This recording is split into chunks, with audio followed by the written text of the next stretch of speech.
Assalamualaikum warahmatullahi wabarakatuh. Saudara-saudari sekalian, saya mengajak untuk menonton konferensi pers dari TPUA, Tim Pembela Ulama dan Aktivis. Saya tidak tahu yang dimaksud ulama yang dibela itu ulama mana, karena ulama yang benar tidak perlu pembelaan. Pasti tidak akan salah. Dan orang salah apanya yang dibela? Kecuali didukung perjuangannya untuk mengembangkan, meneruskan kebenaran itu agar sampai kepada masyarakat dan diikuti oleh masyarakat. Maka tim ini saya anggap sebagai tim yang benar-benar punya visi membesarkan orang-orang yang jahat, mendukung para penjahat, mendukung orang-orang gila, mendukung orang-orang stres untuk diangkat ke permukaan. Aktivis-aktivis yang ngomongnya ngaco, aktivis-aktivis yang cari sensasi. Saya tidak tahu apakah dengan urusan ini mereka dapat dana atau dapat sponsor, tetapi saya pastikan pasti ada orang yang mendanai. Jadi tim ini adalah tim pengacau Indonesia, apalagi Khozinuddin itu kita tahu adalah dedengkotnya Hizbut Tahrir yang ingin merubah Indonesia menjadi negara khilafah. Kita tonton. Ini adalah ocehan orang-orang yang stres, orang-orang yang sudah gila, dan orang-orang sudah kehilangan jati diri, bahkan sudah tidak punya daya apa-apa. Maka terus ngotot. Yang pertama sebelum saya bacakan bahwa sebelum Barreskrim Mabes Polri mengeluarkan rilis tentang hasil penyelidikan terhadap Dumas atau aduan masyarakat yang kemudian ditingkatkan menjadi laporan informasi, kami sebenarnya sudah mengeluarkan sikap resmi, yakni menolak seluruh proses yang dijalankan karena tidak transparan, tidak akuntabel, tidak kredibel, sehingga sebenarnya apa yang dirilis oleh Brigjen Polisi Johandani Raharjo Puro itu bukan hal yang mengagetkan bagi kami, karena sebelumnya juga kami menduga kuat arahnya ke sana, karena memang prosesnya itu sejak awal penuh dengan persoalan. Misalnya kenapa begitu cepat proses di Barreskrim dikejar, dikebut setelah ada laporan Saudara Joko Widodo di Polda Metro Jaya.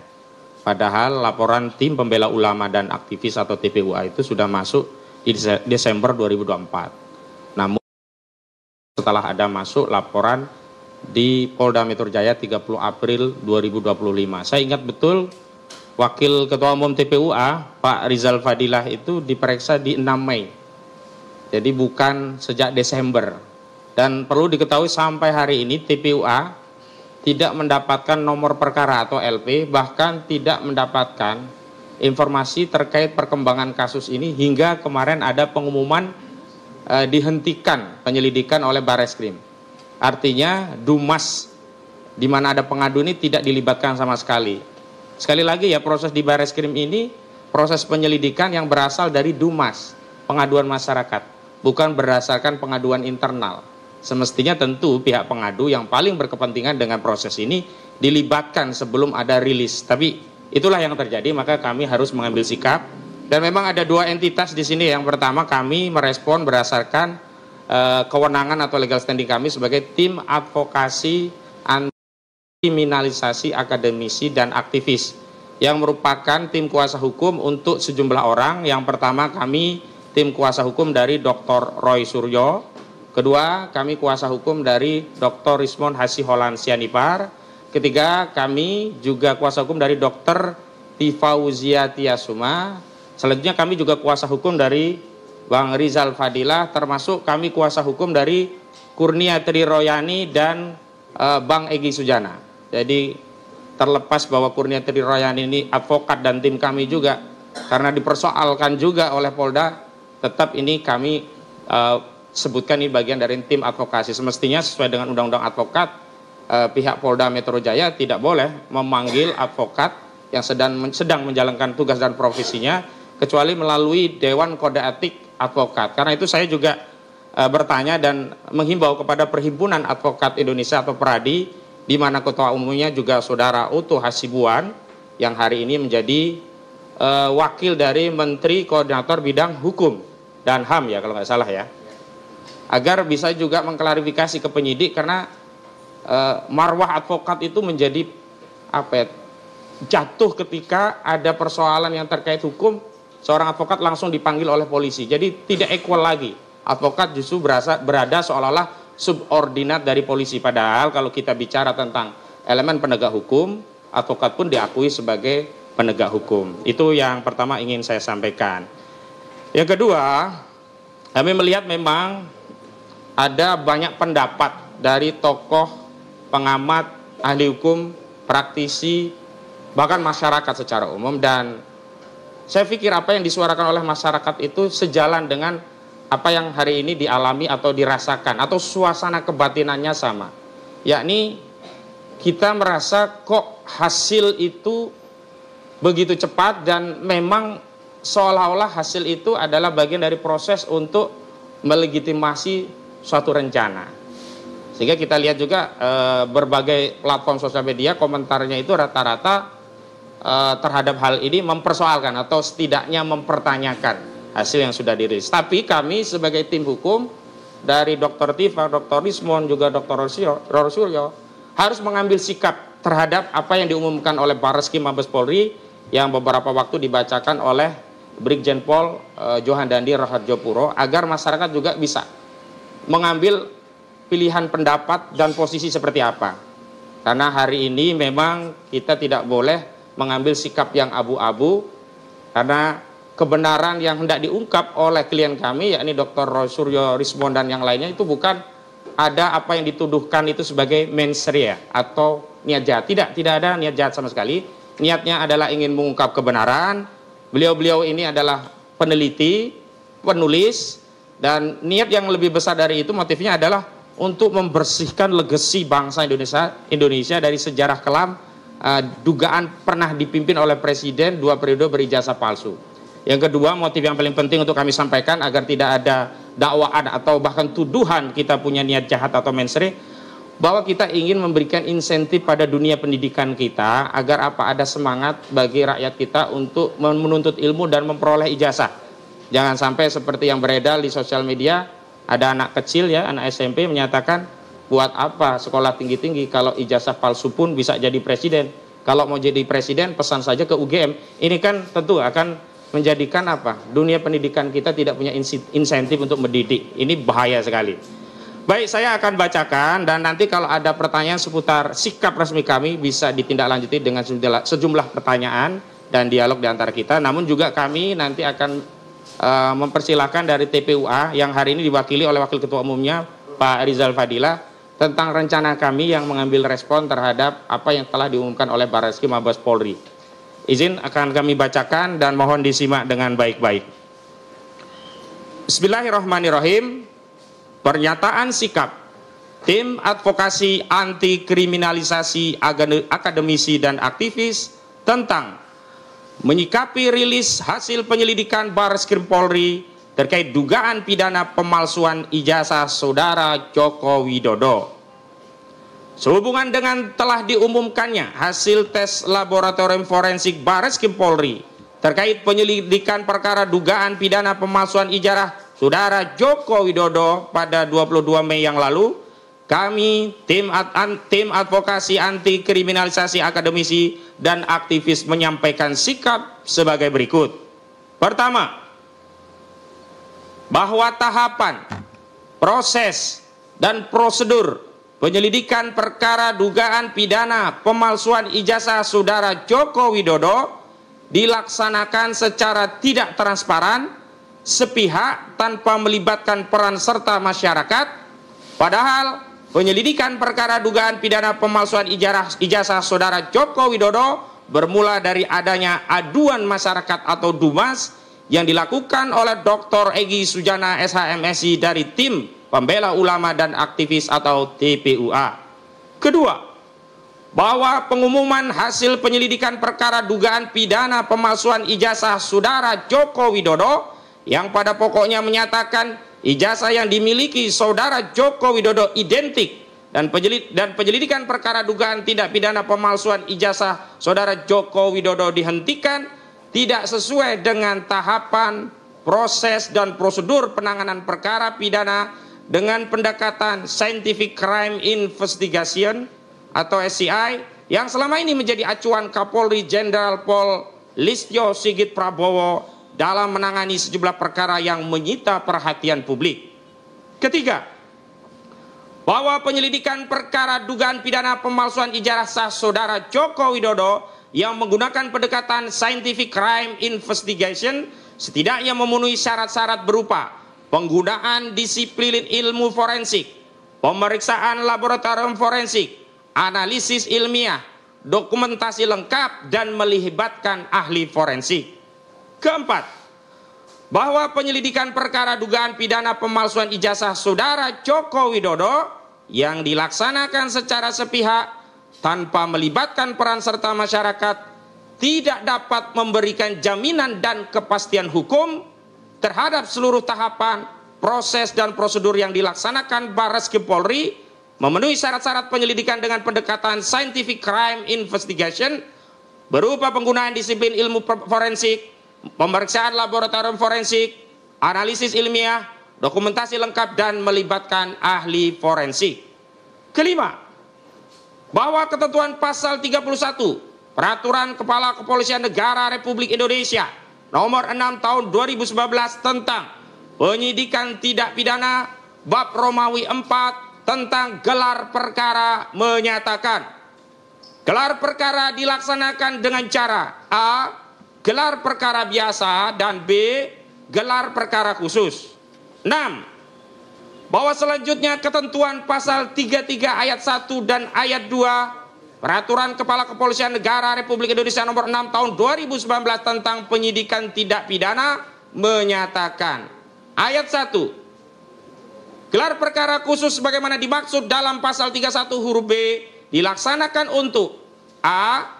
Merespon pengaduan masyarakat dari pihak yang berperkara dan atau penasihat hukumnya setelah ada perintah dari atasan penyidik. B. Membuka kembali penyidikan perkara putusan pra-peradilan. Dan C. Menindaklanjuti perkara yang menjadi perhatian masyarakat. Ayat 2. Pelaksanaan gelar perkara khusus wajib mengundang fungsi pengawasan dan fungsi hukum Polri serta ahli. Ketujuh, bahwa berdasarkan ketentuan pasal 31 junto pasal 33 ayat 1 dan ayat 2 Peraturan Kepala Kepolisian Negara Republik Indonesia nomor 6 tahun 2019 tentang penyidikan tidak pidana, maka kami menuntut agar dilakukan gelar perkara khusus terhadap hasil penyelidikan Barreskrim Polri terkait dugaan pidana pemalsuan ijazah saudara Joko Widodo. Demikian pernyataan disampaikan Jakarta, 24 Mei 2025, Tim Advokasi Anti Kriminalisasi Akademisi dan Aktivis, tertanda Petrus Salestinus, Sarjana Hukum, Koordinator Litigasi, Ahmad Kosidudin, Sarjana Hukum, Koordinator Non-Litigasi. Jadi rekan media, demikian sudah kami bacakan, kami berikan izin untuk mengedarkannya, baik seluruhan maupun sebagiannya, dan kami juga perkenankan untuk mengajukan sejumlah pertanyaan untuk mendetailkan apa-apa yang sudah kami sampaikan. Untuk itu kami kembalikan kepada pengantar. Ya, makasih Ustadz Aka gitu ya. Teman-teman, sebelum kita masuk dialog, saya beri waktu dulu ke Bang Rizal gitu ya, Rizal Fadila, Wakil Ketua TPWA, karena legal standingnya ini sebenarnya adalah di TPWA. Apa yang mereka alami setelah mulai dari mengadukan sampai kemudian tiba-tiba kok dihentikan gitu lah. Saya persilakan kepada saya. Terima kasih Pak Samsudin dan Bang Hozin, Bapak Ibu yang hadir pada kesempatan ini. Assalamualaikum warahmatullahi wabarakatuh.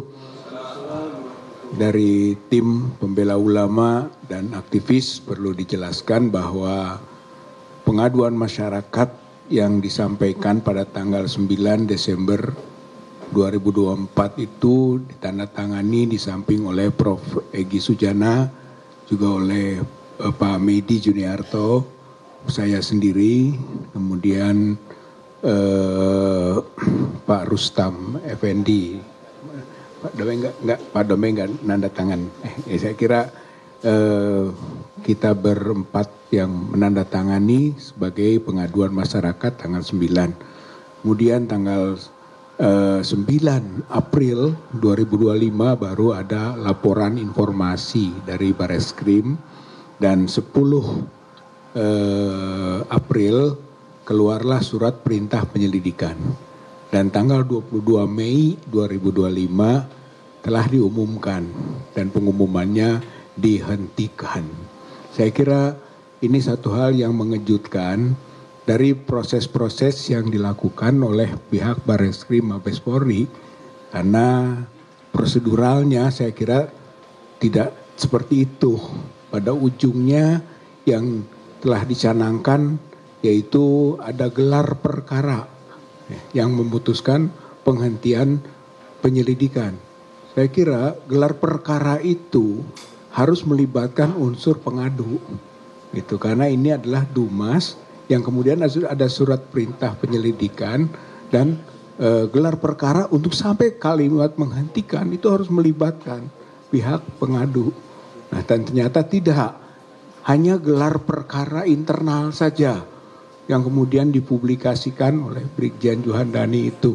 Saya kira ini yang kita protes, yang pihak tadi kuasa hukum atau tim advokasi anti kriminalisasi akademisi dan aktivis, kita semua sudah menyampaikan pernyataan seperti tadi, protes gitu. Jadi TPUA itu akan membuat surat pada hari Senin, ya insya Allah, surat langsung kepada Karo Wasidik, ya Mabes Polri, ya, untuk meminta sebagaimana disampaikan tadi, yaitu gelar perkara khusus. Karena gelar perkara yang semestinya melibatkan pengadu, termasuk juga ahli atau pihak-pihak lain yang diperlukan, tidak dilakukan. Oleh karena itu TPUA memohon, meminta, mendesak pihak kepolisian Mabes Polri untuk melakukan gelar perkara khusus, sebagaimana tadi telah disampaikan sesuai dengan Perkap Polri nomor 6 tahun 2019, ya tadi disampaikan oleh tim kuasa hukum, ya pasal 3133. Sebagaimana itu, saya kira kita berbasis hukum. Jadi permohonan ini memiliki landasan hukum yang kuat. Mudah-mudahan harapannya itu bisa direalisasikan. Walaupun ditujukan kepada Karo Wasidik, tapi tembusannya kepada Presiden, tembusannya kepada pimpinan DPR, tembusannya kepada Kejaksaan Agung, tembusannya kepada Bareskrim, kepada Irwasum, dan tentu saja kepada tim advokasi. Artinya terpublikasi secara luas, karena ini TPUA mengadukan ke pihak Bareskrim atas dugaan ijazah palsunya Joko Widodo, bukan kepentingan TPUA, bukan kepentingan kelompok atau personal tertentu, tapi ini kepentingan umum, gitu. Ini kepentingan masyarakat banyak, kepenasaran publik yang ingin kita sampaikan aspirasinya. Oleh karena itu kita kembalikan lagi sekarang kepada masyarakat, kepada rakyat, kepada publik tentang pertanggungjawaban dari pihak TPUA sendiri, dan tentu saja kita tuntut pertanggungjawaban dari pihak Bareskrim Mabes Polri untuk menuntaskan kasus ini, karena ini adalah kasus yang telah menarik perhatian masyarakat sebagaimana yang disebutkan tadi dalam aturan Perkapolri itu. Jadi intinya hari Senin insya Allah ya TPUA yang akan bersama-sama dengan tim advokasi anti kriminalisasi akademisi dan aktivis akan bareng-bareng kembali ke Bareskrim Mabes Polri untuk menyampaikan semacam nota protes sekaligus mendesak agar pihak kepolisian khususnya Mabes Polri segera